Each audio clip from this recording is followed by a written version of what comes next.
Welcome. Today's, as you would have seen in the video, today's a scary day, I guess you'd call it. Today is the start of my amateur rust repair, I guess you'd call it. I bought a MIG welder a couple of weeks ago, and I've been doing a little bit of practice here and there on some scrap and shit like that, and I got a bit of guidance from my buddy Dwayne. A big shout out to him for helping me out. So today is the first attempt at, well, I suppose technically second attempt at fixing something on the car. I already fixed one hole. Actually, I'll show you right now. There was, right here behind the wing, right there, there was a hole about, by the time you cut it out and, you know, square off what was there, about the size of a euro coin maybe, and managed to weld it up. Pretty happy with how it came out. I had to leave it high just there because I had ground too far with the flap wheel when I was tidying up the welds. Like, I left some of it high in some spots just where it was like I didn't want to try and deal with having to bend a sheet of metal going around that kind of that edge, that rolled edge there. But roughly the shape of the whole piece was about, you know, something like that, ever so slightly off square. You can kind of see it out there. But anyway, that's been done for about a week and about a week and a half, maybe 2 weeks, and a bit of rust converter stuff and then prime over, and it's been fine. So today is the first attempt at properly fixing something, I guess you could say. I'm going to start, there's a couple of holes under the rad support, and a few other little bits here and there which I'll show you as I go. I don't know why in my head starting at the front is easier. I guess it makes no difference, but I guess it's just convenient that the car is pulled in frontways into the shed, I suppose. So I've got all my gear ready. I got a new welding helmet, I got a new doing jobs jumper in pennies, and that's about it. So I guess when I've got the car up in the air, I'll come back to you and I'll show you where we're starting.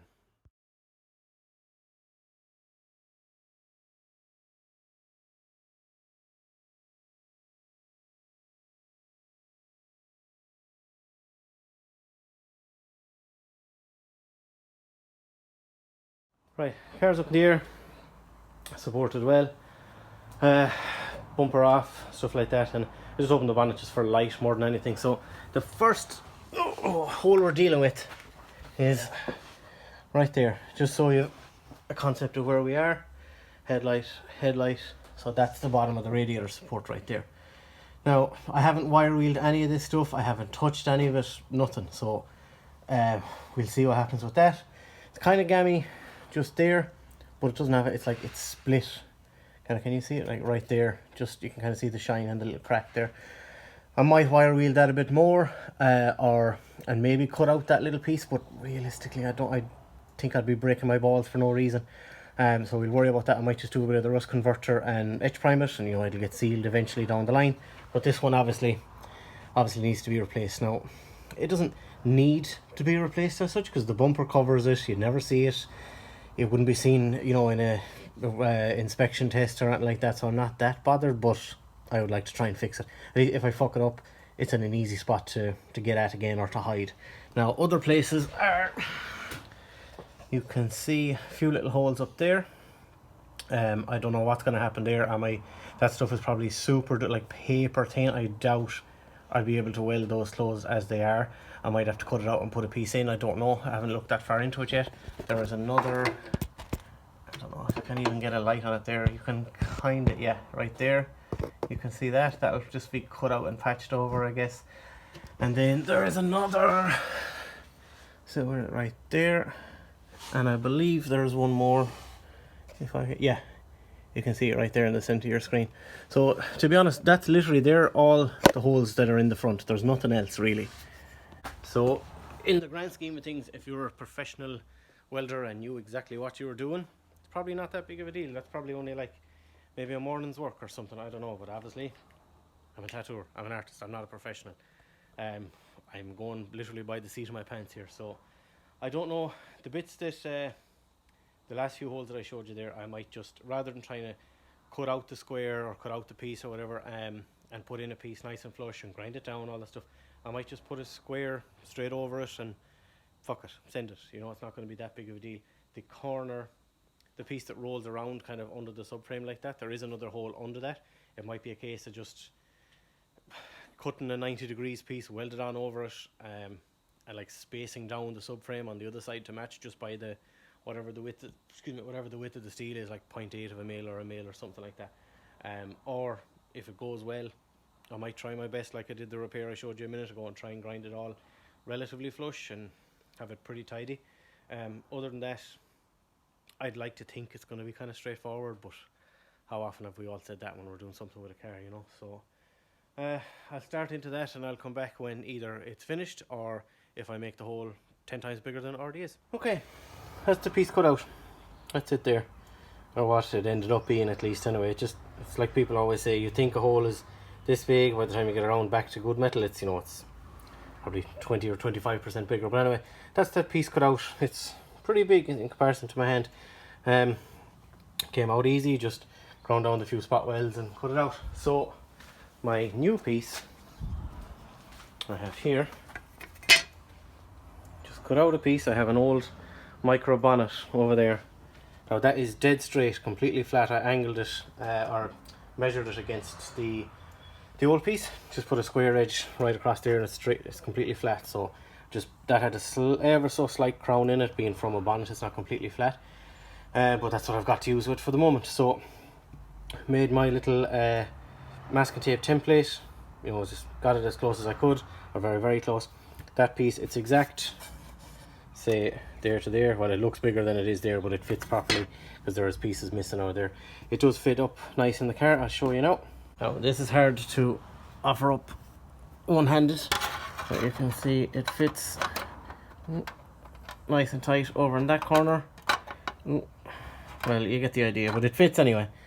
I know I'm kind of not really showing you anything there, so it's a little bit long at the edge there, you can see right over there. So what I'm going to do is, once that's on, I'll get my cutting wheel and just lop that off. Instead of, if I end up making it too short, then I'll have to be, you know, adding pieces to it and all that shit. Then I will, yeah, I can't see it there, but you can see in the original rad support, or in the actual rad support, there's those kind of, what would you, you can't even really see them, but you'll have to take my word. Oh yeah, you can kind of see there, those kind of ridges, where so it's spot welded there, spot welded there, spot welded over here, all this. So I'll have to clean all that up and do them spot welds afterwards, but that shouldn't be too big of a deal, I imagine. So I guess the next thing is to try and kind of blow out whatever shite and stuff is in here. You can see it's not super duper rusty, but it's not fantastic either. So I'll do my best to blow out any rubbish that's in there, and then I'll I have some of the rust converter. I'm going to put it in a squirty bottle, and I guess just spray it in there, let it sit for the day or so, and, you know, go back in later on with etch primer with like a little hose in it, come in through one of these little holes there, and prime it all, and maybe cavity wax down the line and hope for the best, I guess. But if it's lasted 30 something years, it's not going to fall out tomorrow, you know. Okay, a couple hours later, so, and you can see rust converter stuff is dried and so on, and I have that piece tacked in. I'm pleased with how it went, to be honest. Now obviously that's literally just done now, so I'll leave it cool for a minute or two, carry on, say like in between each of those, you know, one there, one there, one there, one there, and just carry on. It'll take time, I guess, but, you know, we'll get there. Right, it ain't pretty, but it's in there. It's in there, and it's solid, and it's, where are we? It ain't going anywhere. So, like I said, it's not pretty. We've got a big kind of a lump of a bugger there that I probably could sand down a little bit more, but I'd end up going potentially through the material. Same on some of my spot weld marks, just right there. Another one a little bit there.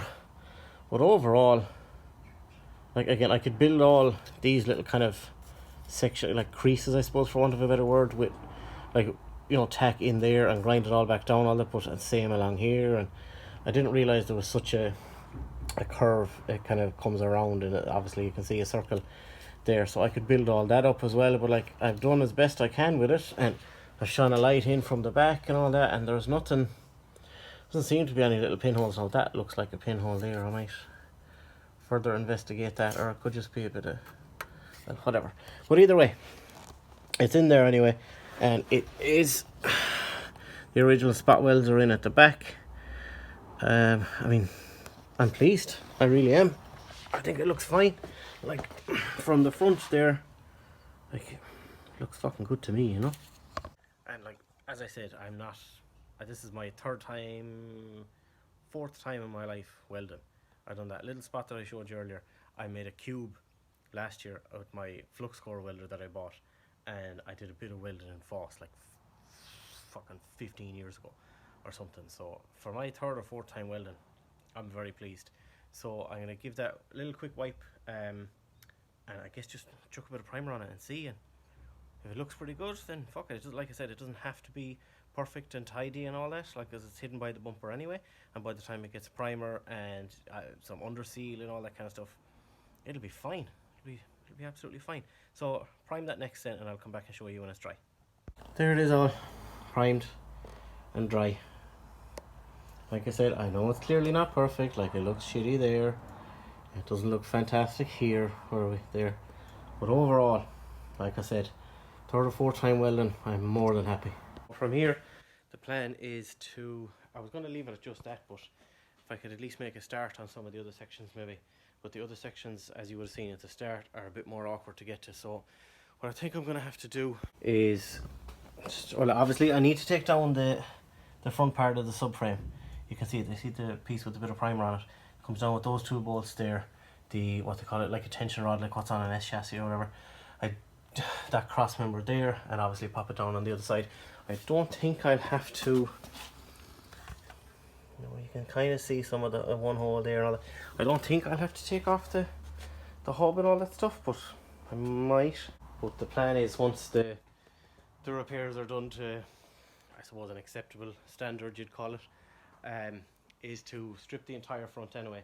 Headlights, bonnet, all the wiring, everything, the hubs, and just wire wheel everything, edge prime everything, and then under seal everything. So it'll have to come out eventually anyway, but for today I don't think it'll have to come out. So that's the next step now, is pull out that subframe.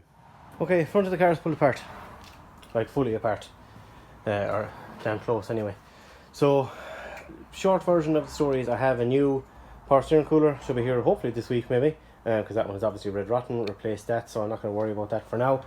The front part of the subframe is out. You can see where it's primed there. There's a little bit on the other side that got a repair last year.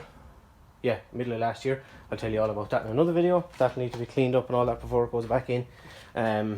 The tension rod thing that sits through there, again, like I mentioned, like an S chassis, it's still there on that side. You can see it right there, but I took it off on this side just purely because I would be banging my head off it the whole time.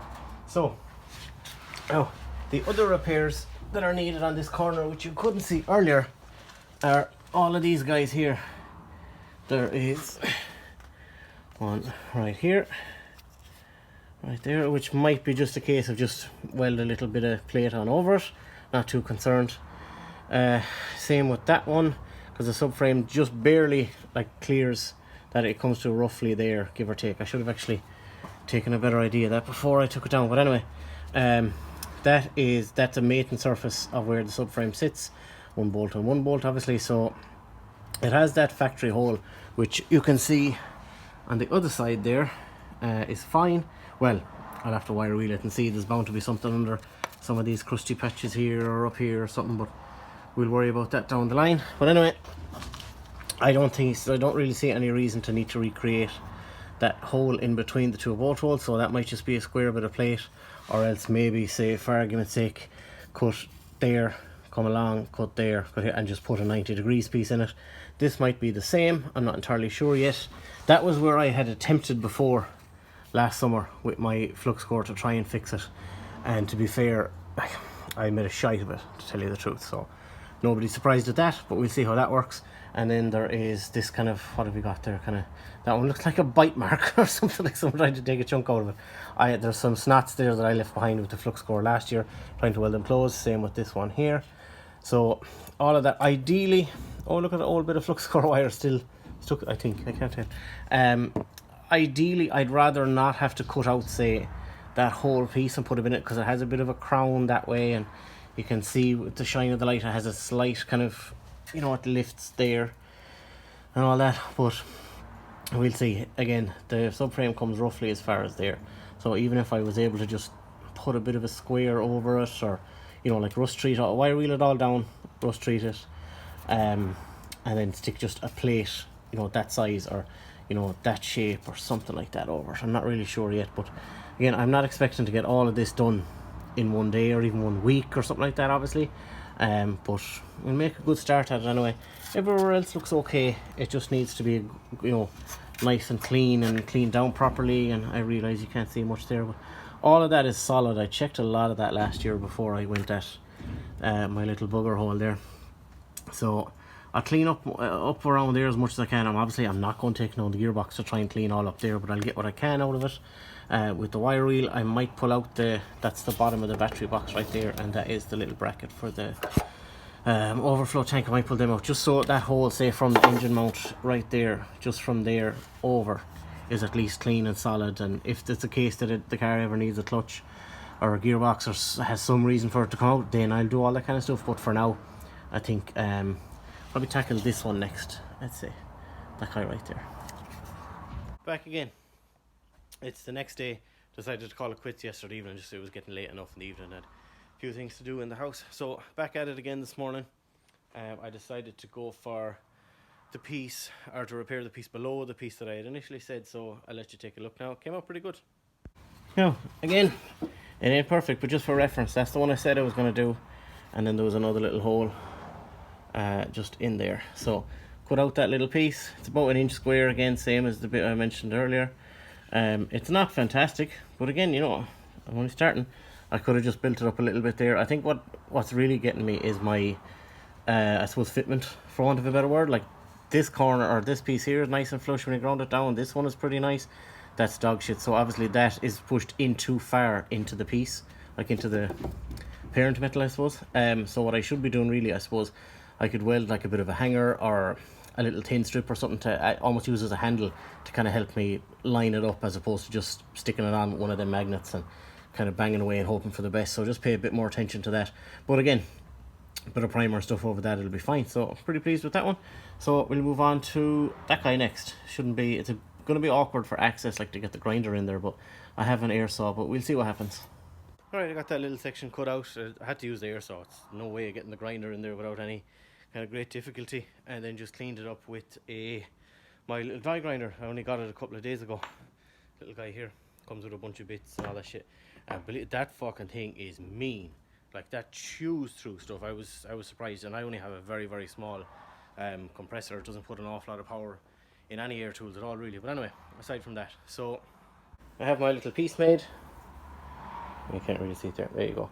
And to kind of assist me in the fitting wise, I just welded this little thin, like just little piece cut off. You can see, just tacked it on right there. So when I offer that up into the gap, let's say if I tack that top corner right there, then if it's high or low in theory, I should be able to kind of tweak it a bit, and that should give me a better fit. So let's give it a shot. That worked a treat. Great job. Made it a lot easier to kind of, like I said, kind of maneuver it back and forth or whatever. I suppose the proof will be in the pudding when I get it finished and grind it down and all that, but I mean, it made even just for holding it in place instead of the big bulky magnets or whatever. So I think that'll be the idea now for any more. We'll carry on and get welding that and grind it back, and we'll come and see how well it went. Not bad, not too bad. Right there, you can see the ridge where it's that little bit low, but again, pleased enough. So stick a bit of primer on that one, a bit of primer on that one, and I guess I don't know which to move on to first. Next, either of these two anyway, but you'll find out in a second. Okay, I decided to go for this one here. It was a bit of a, I won't say a shit show, but it kind of went, not even that it went wrong on me as such, but I decided not to bother recreating the factory hole that I showed earlier. Just I had ground a little bit too far and it split again, so I've left it the littlest bit proud. There you kind of can see it's just a little bit sticking up, like the tiniest bit, but just I wanted to get that as flush as possible because that's where the subframe goes, but it's not enough to really worry about. Other than that, it went okay, so we'll give that a little bit of primer.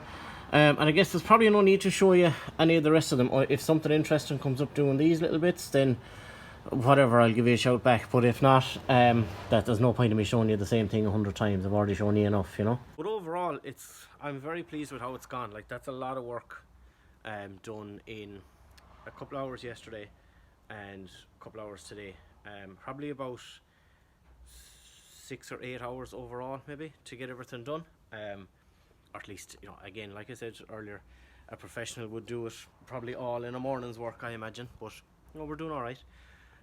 One thing I have learned so far doing is using a fucking welding helmet as a person with glasses is a pain in the hole, because your glasses fog up, the helmet fogs up, when you put the visor down, your glasses move. Jesus, it's a pain in the arse, it really, really is. And also, I kind of knew this already, but using a grinder for any amount of time as a left-handed person is also a fucking nightmare, but it is what it is. Look at all these stray, fuck's sake. But anyway, yeah, so this might be the end of the video. If there's 5 seconds left in the video, you'll know what it was. If not, I might carry on and do like the front tear down and clean up, but maybe I'll make that a separate video. But if this is the end of the video, thank you. Don't be afraid to try shit yourself. That's one thing, the most important thing actually that I've learned is do not be afraid to try stuff yourself. Because if you're going to just bring it to a body shop or a fabricator or whatever it's doing, no matter what it is, whether you're changing your suspension or rebuilding your engine or trying to weld stuff, anything at all, try it yourself, because you might be able to do it. I didn't think I'd be able to do this, yet here we are. Because if you don't try it yourself, you're going to end up bringing it to someone and having them pay to do it anyway. So it's at least worth the shot. My total investment in the welding gear is about 600 or 700 quid maybe, and some time and some of my friend Dwayne's time, but that's about it. Like and it's well worth it. And I wish I had done it a year and a half ago. The car would be on the road, done, dusted, finished, bouncing up and down. Well, bouncing, but you know. But yeah. So actually, yeah, I'm going to leave this as the end of this video because it's time enough now to finish it up. So I'll be back with a front end cleanup video and stuff, and there'll be a welding part 2 once I start the holes that are at the back. So thanks if you've stuck out this long, thank you, and I guess we'll see you soon.